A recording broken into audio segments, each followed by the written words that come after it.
നമസ്കാരം. ന്യൂസ് കാനിലേക്ക് ഏവർക്കും സ്വാഗതം. കേരളം പിറവികൊണ്ടിട്ട് കഴിഞ്ഞ ബുധനാഴ്ച 67 വർഷമായെന്നാണ് കണക്ക്. കോടികളുടെ മുടക്കുമുതലിൽ സർക്കാർ തലത്തിൽ കൊണ്ടാടുന്ന കേരളീയമടക്കമുള്ള പരിപാടികളുടെ താരത്തിളക്കത്തിൽ അത് ആഘോഷിക്കപ്പെടുകയും ചെയ്തു. എന്നാൽ കേരളം പിറന്നിട്ട് ഇത്രയും കാലം നടന്നിട്ടില്ലാത്ത ഭീതിജനകമായ സംഭവങ്ങളാണ് ഈ കഴിഞ്ഞ 29-ാം തീയതി കഴിഞ്ഞ ഞായറാഴ്ച എറണാകുളം ജില്ലയിലെ കളമശ്ശേരിയിൽ നടന്നത്. ക്രിസ്ത്യാനിറ്റിയുമായി യാതൊരു ബന്ധവുമില്ലാത്തതും എന്നാൽ ബൈബിളിലെ പഴയ നിയമത്തിന്റെ അടിസ്ഥാനത്തിൽ യഹോവയായ ദൈവത്തെ ആരാധിക്കുന്നു എന്ന രീതിയിൽ ക്രിസ്തീയമല്ലാത്ത ആരാധനാ പ്രവണതകളുമായി മുന്നോട്ട് പോകുന്ന യഹോവ സാക്ഷികളുടെ പൊതുസമ്മേളനം നടന്നുകൊണ്ടിരുന്ന സമ്ര ഇന്റർനാഷണൽ കൺവെൻഷൻ സെന്റർ ഹാളിലുണ്ടായ സ്ഫോടനത്തിൽ 3 പേർ കൊല്ലപ്പെടുകയും 3 പേര് അതീവ ഗുരുതരാവസ്ഥയിൽ ആശുപത്രിയിലായിരിക്കുകയും ചെയ്യുന്ന വാർത്ത കേരളത്തിൽ വലിയ ഭീതിക്കും ആശങ്കയ്ക്കും കാരണമായി തീർന്നിരിക്കുകയാണ്.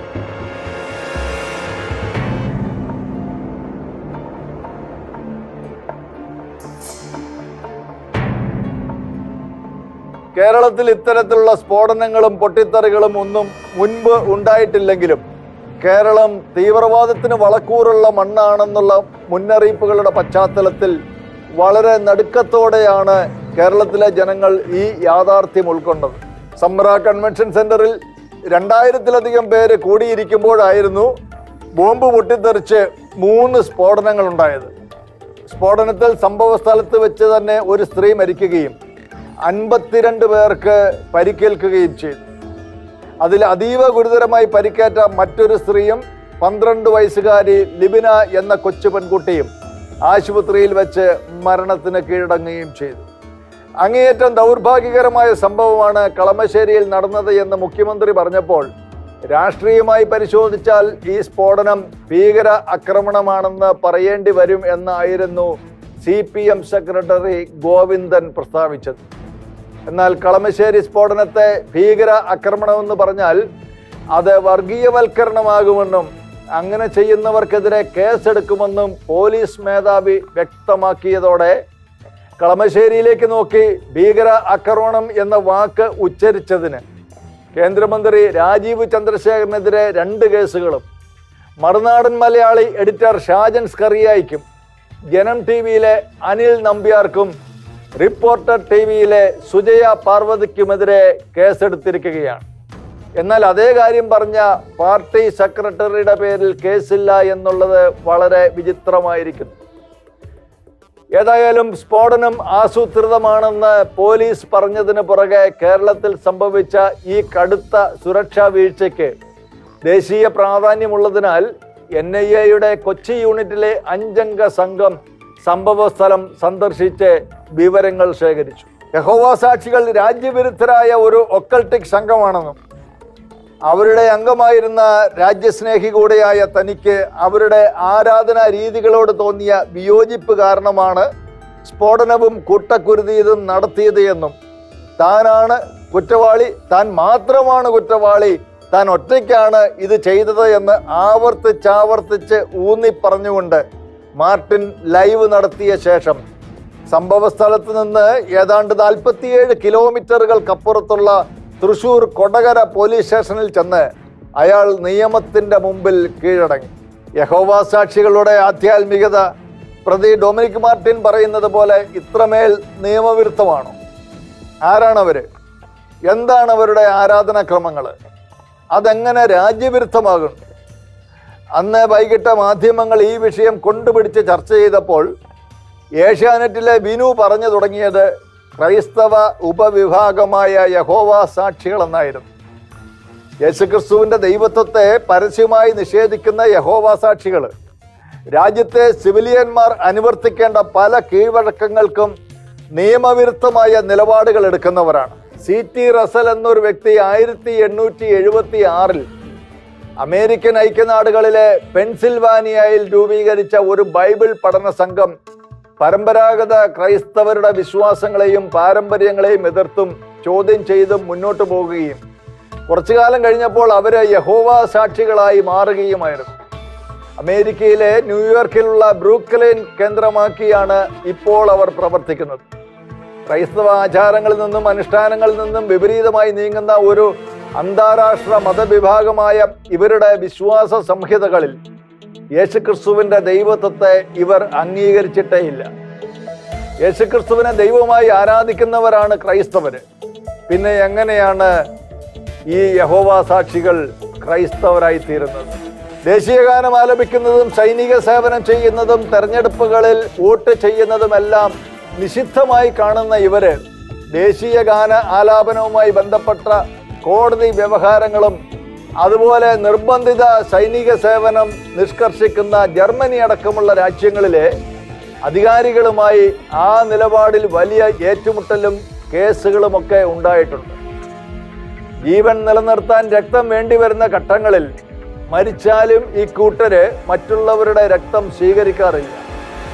രക്തം പവിത്രമാണെന്നും അത് മറ്റുള്ളവരിൽ നിന്ന് സ്വീകരിക്കുന്നത് ദൈവകൽപ്പനയുടെ നേരിട്ടുള്ള ലംഘനമാണെന്നും അവരെ പഠിപ്പിക്കുന്നു. അവയവദാനത്തോടും അത്തരത്തിലുള്ള നിഷേധാത്മക മനോഭാവം തന്നെയാണ് ഇവർക്കുള്ളത്. ഇങ്ങനെയുള്ള രീതികൾ പിന്തുടരുന്ന ഇവരുടെ സംഘടനയിൽ ലോകമാസകലം ഏതാണ്ട് 2 കോടിയിലധികം അംഗങ്ങളുണ്ടെന്നും 86 ലക്ഷത്തിലധികം വിശ്വാസികൾ ഇതിന്റെ പ്രചാര വേലയിൽ ഏർപ്പെടുന്നുണ്ടെന്നുമാണ് ഇവരെ പറയുന്നത്.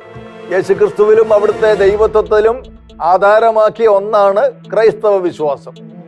പിതാവ്, പുത്രൻ, പരിശുദ്ധാത്മാവ് എന്നിങ്ങനെ 3 ആളത്വങ്ങളിൽ വെളിപ്പെട്ട ത്രിയേക ദൈവവിശ്വാസമാണ് ബൈബിളിൽ ആധാരമായിട്ടുള്ളത്.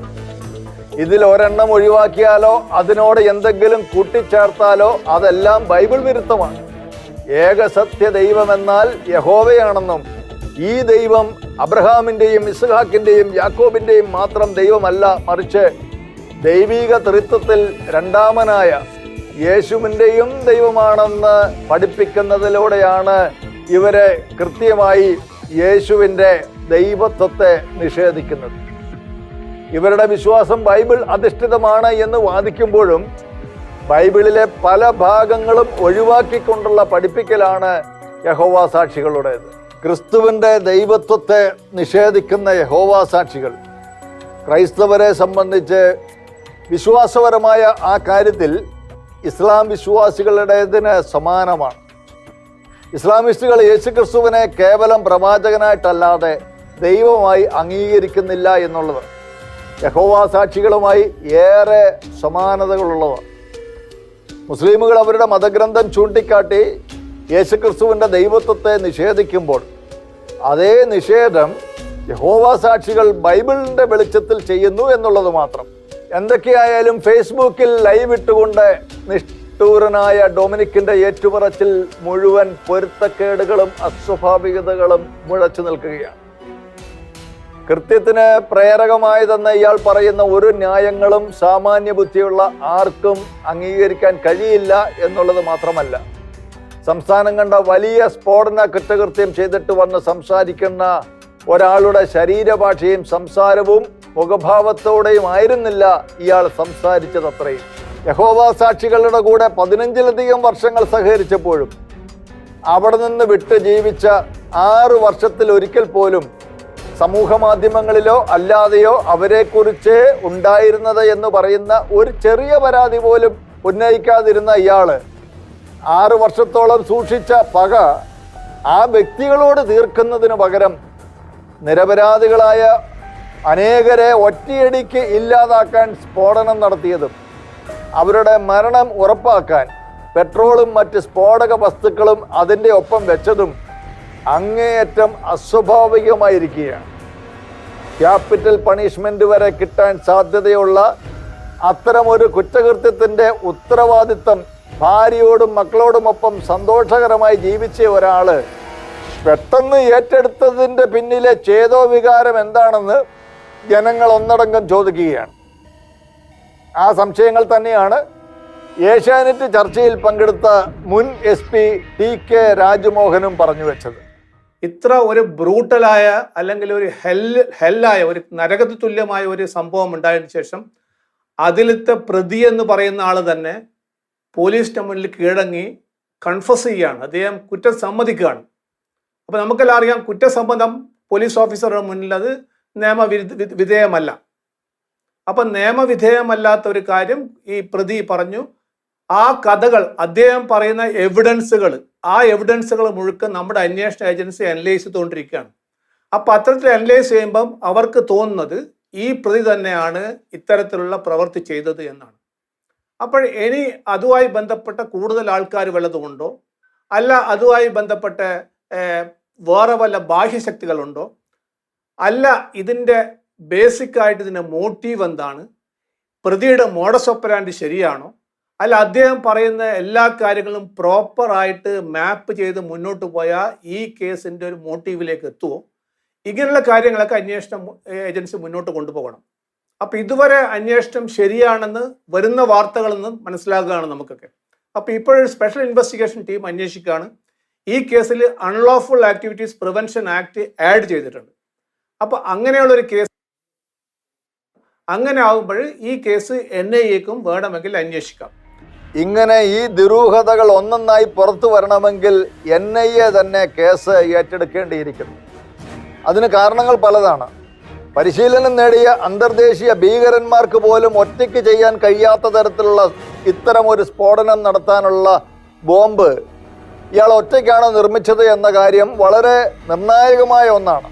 അതുമാത്രമല്ല, തീവ്രവാദികൾ പോലും മറ്റേതെങ്കിലും നാട്ടിൽ പോയി പുറത്തുനിന്ന് ആർക്കും പെട്ടെന്ന് എത്തിപ്പെടാൻ കഴിയാത്ത വിധത്തിൽ ആളൊഴിഞ്ഞ സ്ഥലങ്ങളിൽ വെച്ച് മാത്രം കൂട്ടമായി നടത്തുന്ന ഇത്തരം സ്ഫോടന ആസൂത്രണങ്ങൾ ആളുകൾ തിങ്ങിപ്പാർക്കുന്ന സ്ഥലത്തെ ഇയാളുടെ വീട്ടിൽ തന്നെ നടത്തിയെന്നാണ് അയാൾ അവകാശപ്പെടുന്നത്. ബോംബ് വർക്ക്ഷോപ്പ് ഉണ്ടാക്കിയെന്നും ഇൻ്റർനെറ്റിൻ്റെ സഹായത്തോടെ ബോംബുണ്ടാക്കി പഠിച്ചു എന്നൊക്കെ പറയുന്നത് സാമാന്യ ബുദ്ധിയുള്ളവർക്കാർക്കും അംഗീകരിക്കാൻ കഴിയാത്ത കാര്യമാണ്. അതും ഗൾഫിൽ കേവലം ഒരു സൂപ്പർവൈസറായിട്ടും കേരളത്തിൽ സ്പോക്കൺ ഇംഗ്ലീഷ് അധ്യാപകനായും മാത്രം ജോലി ചെയ്ത് പരിചയമുള്ള ഒരാൾ ഒറ്റയ്ക്കാണ് ഇതൊക്കെ ചെയ്തത് എന്ന് പറയുന്നത് അങ്ങേയറ്റം അസ്വാഭാവികം തന്നെയാണ്. കൃത്യം സംബന്ധിച്ചിട്ടുള്ള എല്ലാ തെളിവുകളും നേരെ തന്നിലേക്ക് തന്നെ എത്തിക്കാനുള്ള ആസൂത്രിത ശ്രമത്തിൻ്റെ ഭാഗമായിട്ടായിരിക്കണം കസ്റ്റമേഴ്സ് ആവശ്യപ്പെട്ടാൽ മാത്രം ബില്ല് തരുന്ന പെട്രോൾ പമ്പിൽ നിന്ന് ബില്ല് വാങ്ങി സൂക്ഷിച്ച് സ്ഫോടന സംബന്ധിയായ സാമഗ്രികൾ വാങ്ങിയതിൻ്റെ തെളിവുകൾ ഉണ്ടാക്കി സൂക്ഷിക്കുകയും ചെയ്തത്. ഇത്തരത്തിൽ തെളിവുകൾ ഉണ്ടാക്കി പോലീസിന് കൈമാറാൻ തന്നെയല്ലേ ബോംബ് വയ്ക്കുന്നതിൻ്റെയും റിമോട്ട് അമർത്തുന്നതിൻ്റെയും ഓടുന്നതിൻ്റെയും വീഡിയോ ദൃശ്യങ്ങൾ അയാൾ സ്വന്തം ഫോണിൽ പകർത്തിയത്.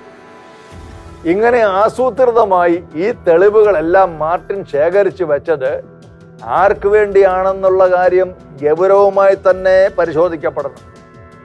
ഒരു തെളിവുമില്ലാത്തയിടത്ത് തുമ്പുണ്ടാക്കി കേസുകൾ തെളിയിക്കാൻ വൈദഗ്ധ്യമുള്ള കേരള പോലീസിന്റെ മുമ്പിലേക്ക് ഇത്രയധികം വ്യക്തമായ തെളിവുകൾ നിരത്തി വെച്ചിട്ട് ഇയാൾ സ്കൂട്ടർ ഓടിച്ച് നേരെ കൊടകരയിൽ പോയി പോലീസിന് കീഴടങ്ങി എന്നുള്ളത് തന്നെ വല്ലാത്ത കൗതുകമായിരിക്കുകയാണ്. ഏഷ്യാനെറ്റ് ചർച്ചയിൽ പങ്കെടുത്ത സാമൂഹ്യ നിരീക്ഷകനായ അഡ്വക്കേറ്റ് ജയശങ്കർ ആ അസ്വാഭാവികതയെക്കുറിച്ച് പറഞ്ഞത് ഇങ്ങനെയാണ്. ഒരാൾ ഞാൻ തന്നെയാണ് കുറ്റം ചെയ്തത്, ഞാനല്ലാതെ ആരും കുറ്റം ചെയ്തിട്ടില്ല എന്ന് പറയുമ്പോൾ തീർച്ചയായിട്ടും അത് വിരൽ ചൂണ്ടുന്നത് മറ്റ് പല ആളുകളുടെ ഇൻവോൾവ്മെൻറ്റിലേക്കാണ്. അവിടെ വെച്ച് അന്വേഷണം വേണമെങ്കിൽ അന്വേഷണ ഉദ്യോഗസ്ഥർക്ക് അവസാനിപ്പിക്കാം. പ്രതി പറയുന്നു ഞാനാണ് ചെയ്തത്, പിന്നെ മറ്റുള്ളവർ സംശയിക്കേണ്ട ആവശ്യമില്ല, മറ്റുള്ളവർ ചോദ്യം ചെയ്യേണ്ട ആവശ്യമില്ല, മറ്റ് സാധ്യതകളെക്കുറിച്ച് ആലോചിക്കേണ്ട ആവശ്യമില്ല. ഫയൽ മടക്കി കെട്ടി കേസ് ചാർജ് ഷീറ്റ് കോടതിയിൽ സമർപ്പിക്കാം. പിന്നെ കോടതി മറ്റ് തെളിവുകളുണ്ടെങ്കിൽ അയാളെ ശിക്ഷിക്കുകയോ ശിക്ഷിക്കാതിരിക്കുകയോ ചെയ്യാം. അപ്പോൾ ഇതാണ് ഇവിടെ സംഭവിക്കാൻ പോകുന്നതെന്ന് എനിക്ക് തോന്നുന്നു. ഇത് സത്യത്തിൽ ഭയാനകമായ ഒരു സാഹചര്യമാണ്. കാരണം എന്ന് വെച്ചാൽ നിയമവിരുദ്ധമായ കാര്യങ്ങൾ ചെയ്യുന്നു എന്ന് പറയുന്ന ഒരു മതവിഭാഗം, അവരുടെ പല കാര്യങ്ങളും കുറച്ച് ദുരൂഹമാണ്. ഉദാഹരണത്തിന് ഇവർ ബ്ലഡ് ട്രാൻസ്ഫ്യൂഷൻ അനുവദിക്കുന്നവരല്ല, അവരുടെ പ്രാർത്ഥനയും മറ്റ് രീതികളൊക്കെ കുറച്ച് വ്യത്യസ്തമാണ്. അവർ താമസിക്കുന്ന വളപ്പിൽ കവുങ്ങുണ്ടെങ്കിൽ അത് വെട്ടിക്കളയും. ഇങ്ങനെ കുറച്ച് വിചിത്രമായ പല ആചാരങ്ങളും അവർ കൈക്കൊള്ളുന്നവരാണ്. അവരുടെ രീതികൾ കുറച്ച് വ്യത്യസ്തമാണ്. നമ്മുടെ നാട്ടിലെ മുഖ്യധാര ക്രൈസ്തവ വിഭാഗങ്ങൾ ഇവരെ ക്രിസ്ത്യാനികളായിട്ട് അംഗീകരിച്ചിട്ടില്ല. ഇവർ ക്രിസ്തുവിനെ തന്നെ അംഗീകരിക്കുന്നുണ്ടെന്നൊരു സംശയമാണ്. അവർക്ക് ഈസ്റ്റർ ഇല്ല, ക്രിസ്മസ് ഇല്ല, രാജ്യദ്രോഹികളാണ് എന്ന് അദ്ദേഹത്തിന് അഭിപ്രായമുള്ള ആളുകളുടെ ഒരു കൺവെൻഷനിൽ ചെന്ന് അവിടെ ബോംബ് അല്ലെങ്കിൽ സ്ഫോടക വസ്തു ഉപയോഗിച്ച് സ്ഫോടനം നടത്തുകയാണ് ചെയ്യുക. അതെവിടെയെങ്കിലും കേട്ടിട്ടുണ്ടോ? അയാളുടെ ഫേസ്ബുക്ക് അക്കൗണ്ട് ആ കൃത്യത്തിന് ശേഷം അടിയന്തരമായി ഡിലീറ്റ് ചെയ്തത് അയാളുടെ കോണ്ടാക്റ്റുകളെ കുറിച്ചും സുഹൃത്തുക്കളെ കുറിച്ചുമുള്ള വിവരങ്ങൾ പുറത്തറിയാതിരിക്കാൻ വേണ്ടി തന്നെയാണ്. ഗൾഫിൽ ജോലി ചെയ്തിരുന്ന കാലത്ത് ഇയാളുടെ സുഹൃത്തുക്കൾ ആരൊക്കെയായിരുന്നു? ഗൾഫിൽ വെച്ച് ഇയാൾ സ്ഫോടനവും തീവ്രവാദവും മറ്റും നടത്തുന്ന തീവ്രവാദ ഗ്രൂപ്പുകളുമായി ബന്ധം പുലർത്തിയിരുന്നു. നാട്ടിൽ ഇയാൾ ആരോടൊക്കെയാണ് ബന്ധപ്പെട്ടിരുന്നത്? ഇയാളുടെ ബാങ്ക് അക്കൗണ്ടുകൾ, ഫോൺ രേഖകൾ, അങ്ങനെ പലതും പരിശോധിക്കപ്പെടണം. ഇങ്ങനെ ഇതിനോടൊപ്പം ചേർത്ത് ചോദിക്കേണ്ട പല ചോദ്യങ്ങൾ ബാക്കി നിൽക്കെ സ്ഫോടനം നടത്താൻ ദുബായിൽ വെച്ച് ഗൂഢാലോചന നടന്നുവെന്നും ഇയാൾ അവധിക്ക് നാട്ടിലെത്തിയത് പദ്ധതി നടപ്പിലാക്കാനാണെന്നുമുള്ള ചില സംശയങ്ങൾ ഇപ്പോൾ പുറത്തു വരുന്നുണ്ട്. അത് സത്യമാണെങ്കിൽ കൂടുതൽ ഗൂഢാലോചനക്കാരുടെ വിവരങ്ങൾ വരുന്ന ദിവസങ്ങളിൽ പുറത്തു വരും. എന്തൊക്കെയായിരുന്നാലും ഇതൊരു വലിയ സൂചനയാണ്. കേരളം ഇത്രനാളും ഭയത്തോടെ കാത്തിരുന്ന സ്ഫോടനങ്ങളും പൊട്ടിത്തെറികളും ഇങ്ങ് അടുത്തെത്തിയിരിക്കുകയാണ് എന്ന സൂചന. കേരളം മുമ്പെങ്ങും അഭിമുഖീകരിച്ചിട്ടില്ലാത്ത സാമ്പത്തിക പ്രതിസന്ധിയിലേക്ക് കൂപ്പുകുത്തി വീഴുകയാണ്. ദൈനംദിന ചെലവിന് പോലും പണമില്ലാത്ത വിധത്തിൽ പരുങ്ങലിലായിരിക്കുന്നു എന്നാണ് പുറത്തു വരുന്ന റിപ്പോർട്ടുകൾ സൂചിപ്പിക്കുന്നത്. ഈ വർഷം ഡിസംബർ വരെ ആകെ 21,852 കോടി രൂപ കടമെടുക്കാമെന്നായിരുന്നു സംസ്ഥാനത്തിന് കിട്ടിയ കേന്ദ്ര അനുമതിയിൽ പറഞ്ഞിരുന്നത്. എന്നാൽ അതിൽ 21,800 കോടി രൂപയും നേരത്തെ തന്നെ കേരളം കടമെടുത്തു കഴിഞ്ഞു. ഇനി അവശേഷിക്കുന്നത് കേവലം 52 കോടി മാത്രമാണ്. പ്രതിപക്ഷ നേതാവിന്റെ ഈ വാക്കുകൾ വിളിച്ചറിയിക്കുന്നത് സംസ്ഥാനത്തിന്റെ ഭീകര അവസ്ഥ തന്നെയാണ്. മാസങ്ങളായി സാമൂഹ്യ സുരക്ഷാ പെൻഷൻ മുടങ്ങിയിരിക്കുകയാണ്. ഉച്ചഭക്ഷണത്തിന് കൊടുക്കാനുള്ള പണമില്ല. 500ഓളം അധ്യാപകർ തങ്ങൾക്ക് പ്രമോഷൻ വേണ്ട എന്ന് എഴുതി കൊടുത്തിരിക്കുക. കാരണം ഹെഡ് മാസ്റ്ററോ ഹെഡ് മിസ്സസോ ആയാൽ ഉച്ചഭക്ഷണത്തിൻ്റെ വലിയ കടബാധ്യത, ശമ്പളം പോലും വീട്ടിൽ കൊണ്ടുപോകാൻ പറ്റാതെ മുഴുവൻ കടബാധ്യതയായി പ്രധാന അധ്യാപകർ മാറുന്ന ദൗർഭാഗ്യകരമായ സാഹചര്യമാണ്. ഇത്ര ഭീകരമായ ദുരവസ്ഥകൾക്കിടയിൽ കേരള ട്രാൻസ്പോർട്ട് ഡെവലപ്മെന്റ് ഫിനാൻഷ്യൽ കോർപ്പറേഷനുമായി ബന്ധപ്പെട്ട് കാലാവധി പൂർത്തിയായിട്ടും കോർപ്പറേഷന്റെ നിക്ഷേപത്തുക തിരിച്ചു നൽകിയില്ല എന്ന കേസിന് മറുപടിയായി സാമ്പത്തിക അടിയന്തരാവസ്ഥയാണെന്നും പണം തിരിച്ചു നൽകാൻ ബാധ്യതയില്ലെന്നും കാണിച്ച് സർക്കാർ ഹൈക്കോടതിയിൽ നൽകിയ സത്യവാങ്മൂലത്തിനെതിരെ ഹൈക്കോടതി നടത്തിയത് രൂക്ഷമായ പ്രതികരണമായിരുന്നു. ഇങ്ങനെ ഇല്ലായ്മകൾ വിളിച്ചു പറഞ്ഞാൽ അത് സംസ്ഥാനത്തെ അപമാനിക്കുന്നതിന് തുല്യമാണെന്നും പുറത്ത് സംസ്ഥാനത്തിന് മോശം പേരുണ്ടാകുമെന്നും നിരീക്ഷിച്ച കോടതി സാമ്പത്തിക അടിയന്തരാവസ്ഥയെന്ന് പറയുന്നത് ഭരണഘടനാ വിരുദ്ധമാണെന്നും നിങ്ങൾ ഭരണഘടന വായിച്ചിട്ടുണ്ടോ എന്നും സർക്കാരിനോട് ചോദിച്ചത് കേരളത്തെ സംബന്ധിച്ചിടത്തോളം കടുത്ത അപമാനം തന്നെയാണ് ഉണ്ടാക്കി വെച്ചത്. ഏതായാലും കേരളപ്പിറവി ദിനത്തിൽ ഉടുത്ത മുണ്ട് നന്നായി മുറുക്കി ഉടുത്ത് മലയാളികൾ ജീവിക്കേണ്ടി വരുമെന്ന് ഏറെക്കുറെ ഉറപ്പായിരിക്കുകയാണ്. ഒരു മാസം പിന്നിടുന്ന ഇസ്രായേൽ ഹമാസ് യുദ്ധം ആളപായങ്ങളും നാശനഷ്ടങ്ങളും വരുത്തിക്കൊണ്ട് മുന്നേറുകയാണ്. ഇറാൻ അവരുടെ ഹിസ്ബുള്ള പട്ടാളത്തെ പരസ്യമായി കളത്തിലിറക്കി ഇസ്രായേലിനെതിരെ യുദ്ധം ചെയ്യുമ്പോൾ ഇനി ഒരു ഹമാസ് തീവ്രവാദി പോലും ഭൂമിക്ക് മുകളിൽ ഉണ്ടാവരുത് എന്ന ദൃഢനിശ്ചയത്തോടെ ഇസ്രായേലും ഭീകര നിർമ്മാർജ്ജനത്തിനായി യത്നിക്കുകയാണ്. വടക്കൻ ഗാസയിൽ നിന്ന് ഒഴിഞ്ഞു പോകണമെന്ന ഇസ്രായേലിന്റെ നിർദ്ദേശം അവഗണിക്കാൻ ഹമാസ് ജനങ്ങളെ പ്രേരിപ്പിച്ചതുകൊണ്ട് മരണസംഖ്യ ക്രമാതീതമായി ഉയർന്നിരിക്കുകയാണ്. ലോകത്തിലെ ഭൂരിപക്ഷം രാജ്യങ്ങളും ഈ യുദ്ധത്തിന് എതിരായി കഴിഞ്ഞു. നിരപരാധികളുടെ ചോരയൊഴുക്കുന്ന ഈ യുദ്ധം അവസാനിപ്പിക്കണമെന്ന് ലോകത്തിലെ 120 രാജ്യങ്ങൾ ഇസ്രായേലിനോടും അമേരിക്കയോടും ആവശ്യപ്പെട്ടിരിക്കുകയാണ്.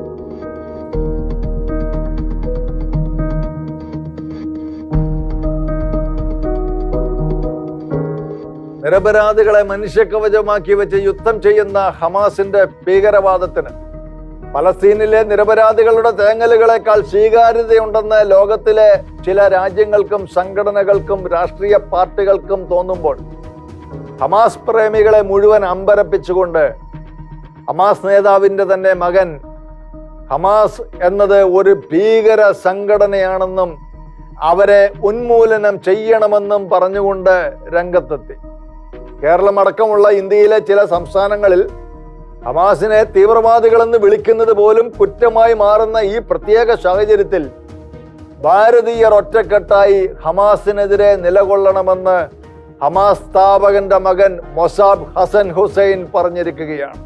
You know, Hamas in short is a barbaric Islamist organization that is using violence to achieve their political and religious agendas at the cost, at the expense of many civilians, children, women, and elder. Hamas is a brutal organization that does not regard the human life. You know, what we saw from ISIS, very similar, but Hamas is much more dangerous. And I have been saying this for over 20 years, that we have a problem with Islamists. And if we don't stand united and fight this disease, uproot it completely, forever, they will continue coming back and terrorizing people in India, terrorizing people in the Middle East, in the United States. Everywhere they go, they spread disease. So we have to counter them. They are disease. I don't want to go and expand on what Hamas is like from within, because it's darkness. And what we saw actually in their action, how do we define them? We define them by their action. And what we saw on October 7th defines Hamas. Times Now ടിവിക്ക് നൽകിയ പ്രത്യേക അഭിമുഖത്തിലായിരുന്നു തീവ്രവാദികളെയും അവരുടെ ആരാധകരെയും അമ്പരപ്പിച്ചുകൊണ്ട് ഇന്ത്യയിലെ എൻ്റെ സഹോദരങ്ങൾ ഉണർന്ന് പ്രവർത്തിക്കണം, ആക്രമണമല്ല മറിച്ച് ഉറച്ച നിലപാടാണ് വേണ്ടത് എന്നും ഇസ്ലാമിസ്റ്റുകളെ അംഗീകരിക്കുകയില്ലെന്ന് ലോകത്തോട് വിളിച്ചു പറയണമെന്നും ഊന്നി പറഞ്ഞുകൊണ്ടുള്ള മൊസാബിന്റെ വാക്കുകൾ ലോകത്തിലെ പ്രമുഖ മാധ്യമങ്ങളെല്ലാം ഗൗരവമായി ചർച്ച ചെയ്യുകയാണ്. ഇപ്പോൾ സാധാരണക്കാരെ ലക്ഷ്യമിട്ട് ഹമാസ് നടത്തിയ ആക്രമണങ്ങൾക്ക് നിരവധി തെളിവുകളുണ്ട്. സിനഗോഗുകള്, ബസ്സുകള്, മാർക്കറ്റുകള്, പലചരക്ക് കടകള്, ബീച്ചുകള്, നിശാ ക്ലബ്ബുകള്, സ്കൂളുകള്, സർവകലാശാലകൾ, ഇങ്ങനെയുള്ളതെല്ലാം അവര് തകർത്തെറിഞ്ഞിട്ടുണ്ട്. ഇതൊരു പുതിയ കാര്യമല്ല. ഒക്ടോബർ ആദ്യവാരം എന്താണ് സംഭവിച്ചത് എന്ന് എല്ലാവർക്കും അറിയാം. ഇതെല്ലാം മനസ്സിലാക്കിയിട്ടും ലോകം എന്തിനാണ് അത് കണ്ടില്ലെന്ന് നടിക്കുന്നത് എന്നുള്ള അദ്ദേഹത്തിൻ്റെ ചോദ്യം തീവ്രവാദത്തെ വെള്ളപൂശാൻ കണ്ണടച്ച് ഇരുട്ടാക്കുന്നവർക്ക് കിട്ടിയ കനത്ത തിരിച്ചടി തന്നെയാണ്. ഇസ്ലാമിസ്റ്റുകളുടെ രീതിയും ലക്ഷ്യങ്ങളും ലോകത്തിന് സ്വീകാര്യമല്ലെന്ന് ഉറക്കെ പറയണമെന്നും അദ്ദേഹം ആഹ്വാനം ചെയ്തു കഴിഞ്ഞു. ഹിന്ദുക്കൾക്ക് ലോകത്തിൻ്റെ മറ്റ് ഭാഗങ്ങളുമായി ഒരു പ്രശ്നവുമില്ല. ഇന്ത്യയിൽ യാതൊരു പ്രശ്നങ്ങളുമില്ല. അവിടെ ഹിന്ദുക്കളും ക്രിസ്ത്യാനികളും മറ്റു മതസ്ഥരുമെല്ലാം ഒരു പ്രശ്നവുമില്ലാതെ സഹവർത്തത്തിൽ കഴിയുന്നുണ്ട്. എല്ലായിടത്തും തീവ്രവാദികളുണ്ട്. എന്നാൽ എല്ലായ്പ്പോഴും ഇസ്ലാമിസ്റ്റുകളിൽ നിന്നാണ് ആക്രമണങ്ങൾ ഉണ്ടാകുന്നത്. അത് എന്തുകൊണ്ടാണെന്ന് ചിന്തിക്കണമെന്നും ഒരു രാഷ്ട്രം എങ്ങനെ കെട്ടിപ്പടുക്കാമെന്ന് ഗാന്ധിജിയിൽ നിന്ന് പഠിക്കണമെന്നുമുള്ള മൊസാബിന്റെ വാക്കുകൾ ഇപ്പോൾ ഹമാസിന് വേണ്ടി വാദിക്കുന്ന പലരുടെയും ഉറക്കം കെടുത്തുകയാണ്. അതിനിടയ്ക്ക് റഷ്യൻ കൂലിപ്പട്ടാളമായ വാഗ്നർ ഗ്രൂപ്പ് ഹിസ്ബുള്ള തീവ്രവാദികൾക്ക് വേണ്ട ആയുധങ്ങൾ കൈമാറുമെന്ന് നിലപാടെടുത്തിരിക്കുകയാണ്. ഒപ്പം ഉത്തര കൊറിയൻ ഏകാധിപതി കിം ജോങ് ഉന്നും ഇറാനെ സഹായിക്കുമെന്നും നിലപാടെടുത്തിരിക്കുകയാണ്. അങ്ങനെയെങ്കിൽ യുദ്ധം വീണ്ടും മുന്നോട്ട് പോകാനുള്ള എല്ലാ സാധ്യതകളും കാണുമ്പോൾ ഇസ്രായേലിനെ സംബന്ധിച്ചിടത്തോളം ഇത് ജീവൻ മരണ പോരാട്ടമാണ്. ഒന്നുമില്ലായ്മയിൽ നിന്ന്, വെറും മരുഭൂമി മാത്രമായി കടന്നിരുന്ന ഒരു പ്രദേശത്ത് നിന്ന് ഇന്ന് ലോകരാജ്യങ്ങളുടെ മുമ്പിൽ തലയെടുപ്പോടെ നിൽക്കുന്ന ഇസ്രായേൽ എന്ന രാഷ്ട്രം പടുത്തുയർത്തുവാൻ അവരെ സഹായിച്ച അവരുടെ ദൈവം ഇപ്രാവശ്യവും അവരെ സഹായിക്കുമെന്നുള്ള ഉറച്ച വിശ്വാസത്തിലാണ് നെതന്യാഹുവും ഓരോ ഇസ്രായേൽ പൗരന്മാരും. ഈ യുദ്ധം എത്രയും പെട്ടെന്ന് അവസാനിക്കട്ടെ എന്ന് നമുക്കേവർക്കും പ്രത്യാശയോടെ പ്രാർത്ഥിക്കാം. ന്യൂസ് കാൻ ഈ ആഴ്ച സമാപിക്കുന്നു. വീണ്ടും അടുത്തയാഴ്ച ഇതേ സമയം.